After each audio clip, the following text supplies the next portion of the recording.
આ જે જૂના જૂના સાધુ સંતો થઈ ગયા, પ્રાચીન સાધુ સંતો મહાપુરુષો થઈ ગયા, હંમેશા મગન મેં રહેતા, આનંદમાં રહેતા હતા.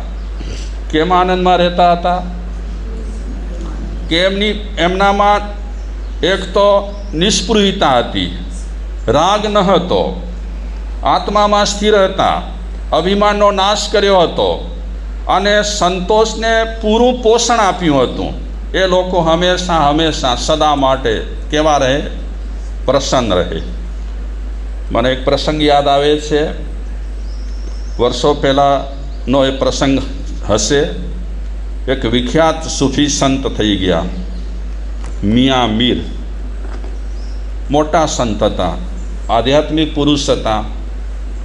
એક વખત મિયાં મીરને મળવા માટે ત્યાંના બાદશાહ એમની કુટીર તરફ રવાના થયા. જ્યારે એ મિયાં મીરને મળવા માટે એની કુટીરની પાસે આવ્યા ત્યારે કુટીર બહાર એક ફકીર ઊભેલા હતા. તો બાદશાહ સત્તાવાહ ઈશ્વરે એ ફકીરને કહે છે કે મારે સંત મિયાં મીરને મળવું છે, જાઓ એમને ખબર આપો. કોને મળવા આવ્યા છે? સંતને. પણ સત્તા વાપરી, સત્તાવાહ ઈશ્વરે અવાજ કર્યો કે જાઓ એમને ખબર આપો કે તમને મળવા માટે બાદશાહ આવ્યા છે. ફકીર કુટીરમાં ગયો, સંત મિયાં મીરને કીધું કે આપને મળવા માટે બાદશાહ આવ્યા છે. મિયાં મીર કહે છે ફકીરને કે બાદશાહ એકલા છે? નહીં, લાવ લશ્કર લઈને આવ્યા છે અને સાથે એક ઊંટ છે અને એ ઊંટ પર હીરા, માણેક, મોતી, ઝવેરાત લાદેલા છે એમ હું અનુમાન કરું છું. શાયદ હું અનુમાનથી કહી શકું છું કે ઊંટ પર જે હીરા, માણેક, મોતી, ઝવેરાત લાવ્યા છે એ તમને આપવા માંગે છે. મિયાં મીર ફકીરને કહે છે જા બાદશાહને કહે સંત તને મળવા માંગતા નથી. આટલો રસાલો આવે અમે તો રાજી રાજી થઈ જઈએ. હા ભલે આવ્યો, ભલે આવે. અમે અમારા સતરકામ છોડી કરીને મળવા આવીએ. આ નિસ્પૃહી માણસો કહેવાય. આપણા જૈન ધર્મમાં તો નિસ્પૃહી અનેક થયા છે, પણ વિધર્મીઓમાં પણ એવા નિસ્પૃહી ઘણા લોકો છે કે જેના પ્રસંગો આપણે સાંભળીએ તો આપણને પુષ્ટિ મળે, આપણા વિચારોને પુષ્ટિ મળે.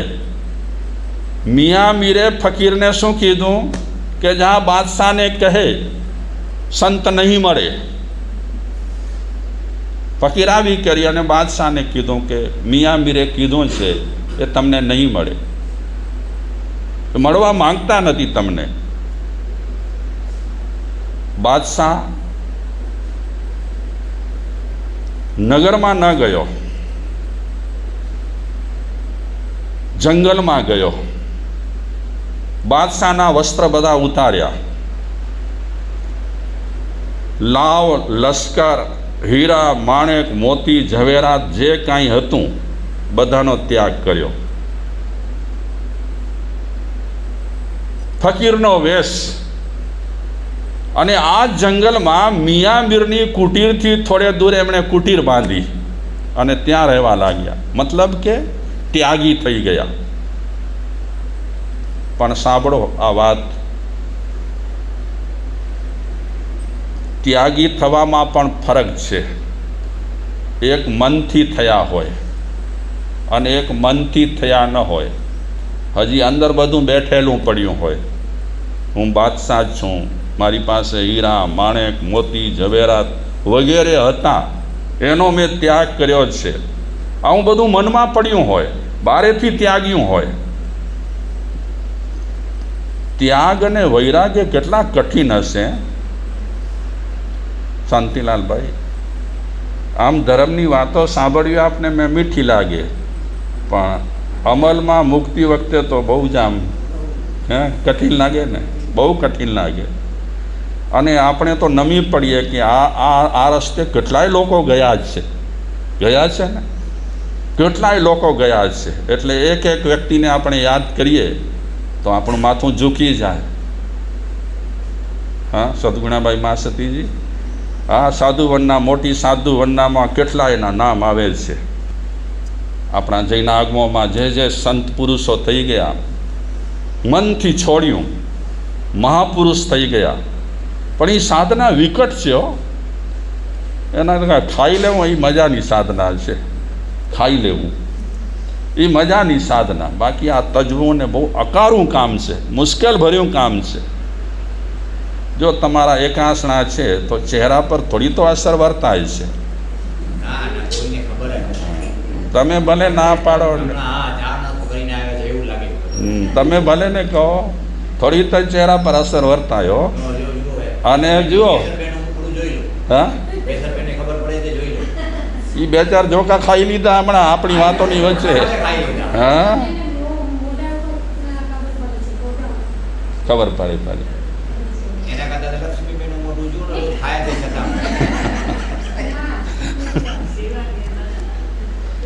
ના ના, આ એકાસણાની આટલી અસર થતી હોય તો ઉપવાસોની તો અસર થાય ને. માર્ગ બહુ કઠિન છે, એના કરતાં 4 ટાણા ખાઈ લેવું બસ, પછી ધૂન બોલાવ્યા કરવું, જાપ કર્યા કરવા. મુશ્કેલ કામ છે, નથી? પણ મહાપુરુષો જુઓ તો ખરા, કેવા કેવા ત્યાગ કર્યા છે, કઈ જાતના ત્યાગ કર્યા છે. આપણે વંદન એટલા માટે જ કરીએ છીએ, આપણું માથું આ રીતે જ ઝૂકે છે કે વાહ ભાઈ, અમે પણ આ માર્ગે આજે નહીં તો ક્યારે પણ પ્રસ્થાન કરીએ એવું બળ અત્યારે મેળવવા માટે આપણે કોશિશ કરી રહ્યા છીએ. તો આ રાજા તો બધું, બાદશાહે બધું તજ્યું, ફકીર બની ગયા. અને એક દિવસે ફરીને મિયાં મીરને મળવા માટે નીકળ્યા. આવ્યા મિયાં મીરની કુટીર પાસે, ત્યારે ફકીર બહાર બેઠેલા. એટલે ફકીરને કહે છે કે જાઓ, સંતને કહો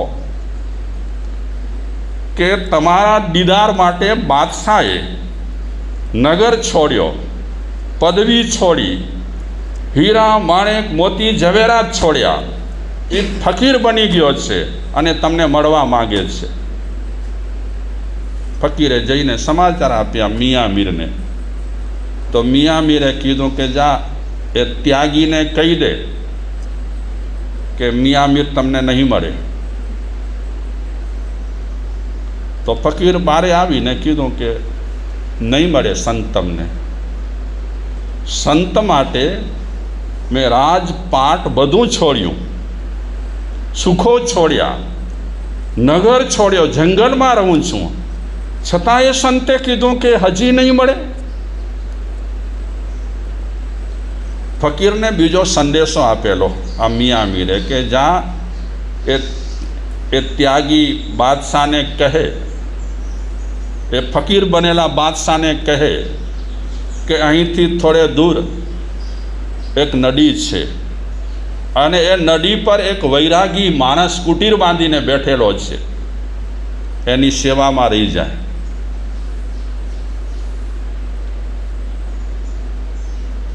આ દ્રષ્ટાંત છે, આપણે સમજવાની કોશિશ કરીશું શું કહેવા માગે છે.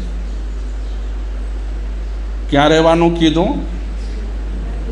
નદી કિનારે એક વૈરાગી કુટીર બાંધીને બેઠો છે, જા તું એની સેવામાં જા. ફકીરે આ સંદેશો પણ આપ્યો. અને એ બાદશાહ જે ફકીર બનેલા છે એ મિયાં મીરના કહેવાથી નદી કિનારે જે વૈરાગી હતા એની સેવામાં લાગી ગયા. આ બધું કરાવવાનું કારણ શું? એ નિસ્પૃહી છે કે નહીં, એ રાગવાળો છે કે નહીં, આત્મામાં સ્થિર બનેલો છે કે નહીં, એને અભિમાન છે કે નહીં, એનામાં સંતોષ છે કે નહીં, આ બધું ચકાસવા માટે આ મિયાં મીરે અખતરો કરેલો હતો. બાદશાહ જે ફકીર બનેલો છે એ નદી કિનારે જઈ વૈરાગીની જ્યાં ઝૂંપડી હતી ત્યાં કને એ વૈરાગીની સેવામાં લાગી ગયો. 1 મહિનો, 2 મહિના, 3 મહિના ખડે પગે. માણસ સાવ એકદમ દોષ વગરનો થાય ત્યારે સાધનામાં પ્રગતિ સાધી શકે. જ્યાં સુધી વ્યક્તિમાં અનેક જાતના દોષ રહેલા હોય ત્યાં સુધી સાધનામાં એ પ્રગતિ સાધી શકતો નથી. તો વૈરાગીની સેવા કરતાં કરતાં કરતાં 2 વર્ષ નીકળ્યા અને એ જે બાદશાહ ફકીર બનેલા છે એના ચહેરા પર કરચલીઓ વળી ગઈ. આજે પેલા વૈરાગીએ કીધું કે જાઓ, મિયા મીર તમને બોલાવી રહ્યા છે, આમંત્રણ આપી રહ્યા છે, જાઓ. વૈરાગીના કહેવાથી એ ફકીર બનેલા બાદશાહ મિયા મીરને મળવા જાય છે 3જી વખત. ત્યારે મિયા મીર એને મળે છે. તો એ બાદશાહ જે હતા ફકીર બનેલા એ મિયા મીરને કહે છે, 2 વખત હું ચલાવીને આવેલો, તમે શું કામ ના પાડી દર્શન દેવાની, મળવાની? ત્યારે મિયા મીર કહે છે, પહેલી વખત હું જ્યારે આવ્યો ને ત્યારે ઐશ્વર્ય લઈને આવેલો, વૈભવ, ઠઠારો કરીને કે હું બાદશાહ છું, મારો લાવ લશ્કર છે, મારી પાસે હીરા, માણેક, મોતી, ઝવેરાત છે. કોઈ સત્પુરુષના દર્શન કરવા હોય ત્યારે ઐશ્વર્ય લઈને આવે તો સત્પુરુષના દર્શન ન કરી શકે. સત્પુરુષના દર્શન કરવા માટે તો વ્યક્તિએ અંદરથી પણ સાદા બનવું પડે, બહારથી સાદા બનવું પડે. અને બીજી વખત મેં ના એટલા માટે પાડી કે તું ત્યાગી થઈ ગયો હતો, ફકીર બની ગયો હતો, પણ તને ત્યાગનો અભિમાન હતો કે હું બાદશાહ હતો. હા હા, આ બાદશાહ હતો, આ બધું મેં છોડી દીધું છે અને ફકીર બની ગયો છું. જે વ્યક્તિને સાચા સંતના દર્શન કરવા હોય, સત્પુરુષના દર્શન કરવા હોય, એ વ્યક્તિએ ઐશ્વર્યનો ઠઠારો ન કરવો જોઈએ અને એને અભિમાન પણ ન રાખવું જોઈએ. તારામાં 2 ચીજો હતી, ઐશ્વર્યનું પ્રદર્શન અને અહંકાર. આ 2 તારા વૈરાગીની સેવાથી છૂટી ગયા, 2 છૂટી ગયા. અને 2 છૂટ્યા પછી તું સત્પુરુષને મળવા માટે લાયક થયો, પાત્ર થયો.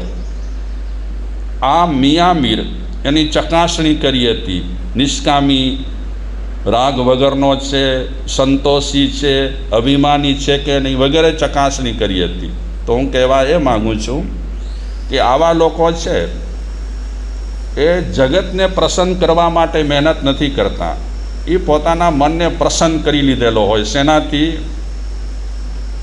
ત્યાગથી, નિષ્કામીથી, નિરાગી થઈ, અભિમાન વગરના થઈ અને પોતાના મનને પ્રસન્ન કર્યો હોય. તો મૂળ મુદ્દા પર આવી જાઉં. આ જંબુ કુમાર આમ એકંદરે અપેક્ષાથી કહીએ તો બિલકુલ નિષ્ક્રિય છે. બીજા નંબરમાં એમને હવે બહુ વસ્તુઓ પર રાગ નથી. ત્રીજા નંબરમાં એની હવે મન છે ને આત્મ તરફ સ્થિર થયો છે. ચોથી વાત, અભિમાન એનામાં હવે છે જ નહીં કે મારી પાસે આટલો ઠઠારો છે તો હું પ્રદર્શન કરું, એવું પણ નથી. અને સંતોષનું એ પોષણ કરી રહ્યો છે. પોતાના મનને પ્રસન્ન કરવામાં એ આ માર્ગ લેવા માટે તૈયાર થયો છે. હવે આપણે વાત કરીએ, કાલે ક્યાં સુધી વાત કરી? હા, એની માએ કીધું કે મારી એક ઈચ્છા પૂરી કર. એણે કહી દીધું ઓકે,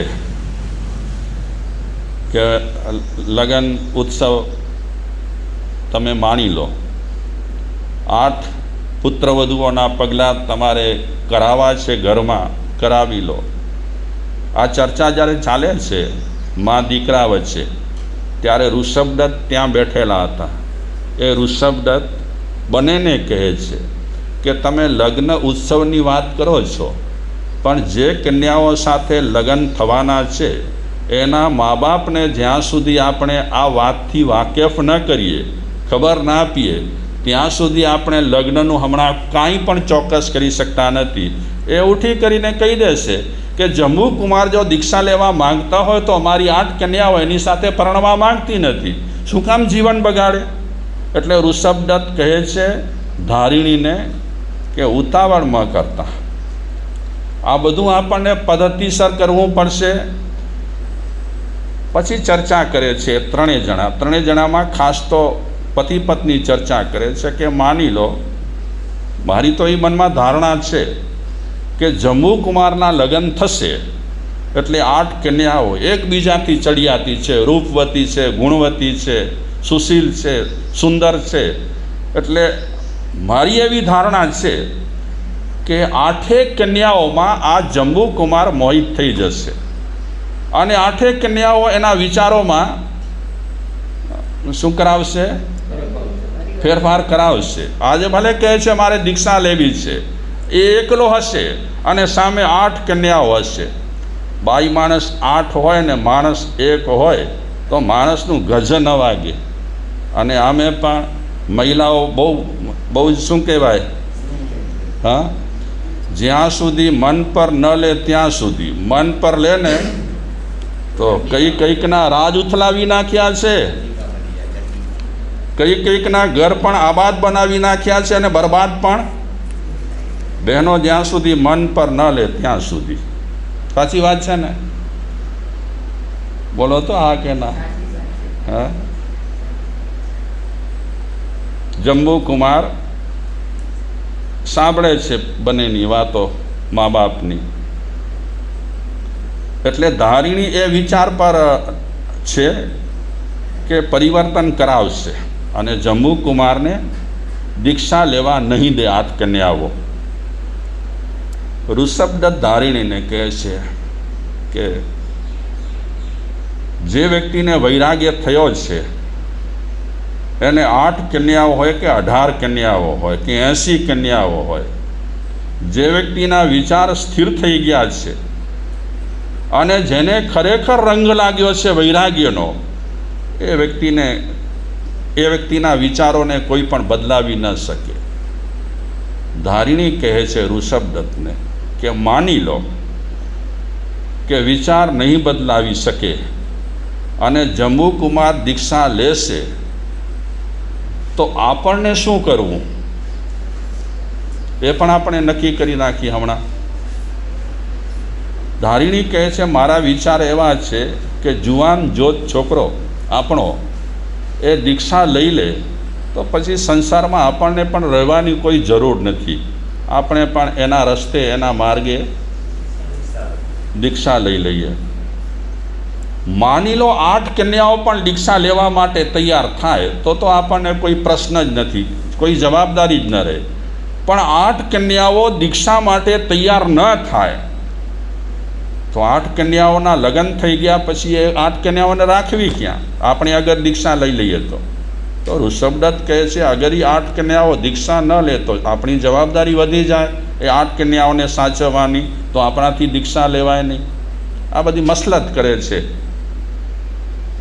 મસલત કરતાં છેલ્લે એ નિર્ણય પર આવે છે કે સૌથી પહેલી વાત, હમણાં આપણે બધા આગામી વિચારો કરી રહ્યા છીએ, પણ એ વિચારો કરતાં પહેલાં 8 કન્યાઓના વડીલોને આપણે આ વાતથી વાકેફ કરીએ કે જંબુકુમારને વૈરાગ્ય થયો છે સુધર્મા સ્વામીનો ઉપદેશ સાંભળીને અને એ દીક્ષા લેવા માગે છે અને અમે એવો નિર્ણય કર્યો છે કે લગ્ન ઉત્સવ થઈ ગયા પછી એ તરત જ દીક્ષા લેવા માગે છે, એક પળ પણ પછી ઘરમાં રહેવા માગતો નથી. આપણે આ બધી વાતોથી એ લોકોને વાકેફ કરીએ, કારણ કે સંબંધમાં જેટલી ચોખવટ હોય તેટલું સારું.